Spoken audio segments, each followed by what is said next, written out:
Why is Trump trying to fire you? Well, Elmo thinks it can marry me because Mr. Trump is mad at Sesame Street for making fun of him. I'm Donald Trump, and I have more trash than all of you, so yeah. But trying to cancel Sesame Street, which has helped children learn to read and count for over half a century, is part of a larger plan. Trump is waging a war on the American mind. Throughout history, tyrants have understood that their major enemy is an educated public. Slaveholders prohibited enslaved people from learning to read. The Third Reich burned books. The Khmer Rouge banned music. Stalin and Pinochet censored the media. And Trump, like past authoritarians, wants to control not just what we do, but also how we think. He has embraced one of the mottos from George Orwell's 1984. Ignorance is strength. He knows that an uninformed public is easier to divide and conquer.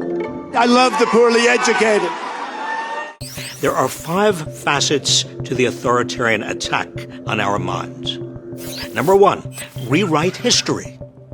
The protagonist of 1984 works in the so-called Ministry of Truth, where he's made to literally rewrite history because Big Brother knows that he who controls the past controls the future. That's chilling in a dystopian novel. It's even scarier in real life, where Trump and his MAGA cronies are making schools whitewash slavery and segregation, cover up the genocide of Native Americans, and erase the LGBTQ rights movement. Authoritarians know that if they can convince us our country has never been wrong, they can make us believe our ruler is always right. If they can make us forget how brave activists fought for change in the past, they can stop us from seeking change in the future.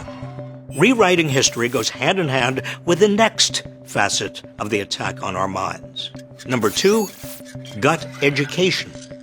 As Trump tries to abolish the Department of Education, he's also proposing to cut funding for K-12 public schools and to force universities to give him influence over student admissions, faculty hiring, and what's taught. As a professor, I know firsthand how education empowers young people's minds. We can't have a functioning democracy if people cannot deliberate critically about it. That's why authoritarians replace education with indoctrination.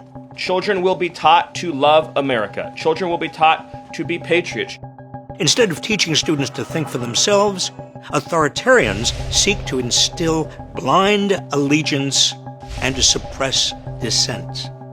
That's why the Italian and German fascists of the 20th century immediately turned their country's educational systems into instruments of the party. Placing a chokehold on universities also relates to the next facet of the attack. Number 3, dismantle science. By freezing university research grants and attacking the National Institutes of Health, the National Science Foundation, and USAID, Trump is stifling medical and scientific research. And his cuts to the Centers for Disease Control and the Food and Drug Administration put all of us at risk.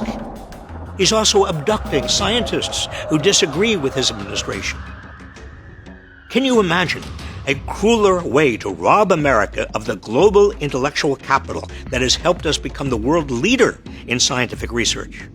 All of this moves us further from cures for cancer, Alzheimer's, and HIV. This could seem baffling if you don't recognize it as part of a larger strategy. We all get sick. So how can medical research and disease prevention be political? Because science acknowledges objective facts. Authoritarians insist that the ruler is more powerful than the facts. As Orwell wrote, it means a loyal willingness to say that black is white when party discipline demands this. Another way to attack facts? Number 4, suppress the media. As I call it, the fake news media. From suing ABC and CBS over their news coverage, to threatening to strip network broadcast licenses, to defunding PBS and NPR, Trump is trying to silence major news sources. He wants control over what information Americans can or cannot get.